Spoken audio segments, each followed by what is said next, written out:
kaga fa aikin malaman fa kenan wallahi malam liman ka tsorata ni akai ta maganganu da ya hau butu ya zauna yace wannan magana ta zo ƙarshe kaga bara wannan nan izo ya zauna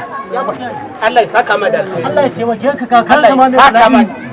shi ma harari ne hazo mai kai mutu kakan sa da tsabar karatu a wajen karatu da zuwa Allahu akbar gaskiya ita ake jin hattara da man bala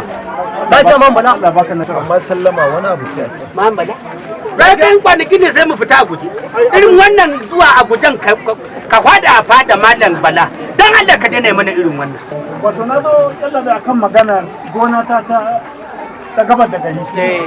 to kan riga jan fulani ki gaba daya an wawashe ni duk an kwashi wani ya lababa ya kwana gefen gonar ki ka san wani lokaci da man farago inda ya saba iban hatsi yankakke haso yake ji an yi girbi Allah baka nasara abin da ya faru kenan saboda haka malamin a taimaka mu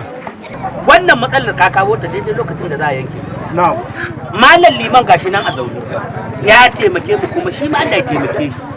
kuma ku ringa dagewa da addu'a malam ba bacci ba kuma ni ma shigar da ni wani iya bibiyar ba zaura ta sa da ni Allah ya taimake ka auren ne ku yake ku ban gane aure ne Allah ya taimake ku shamaki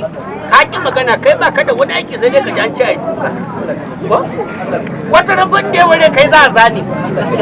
wallahi zane ka za a yi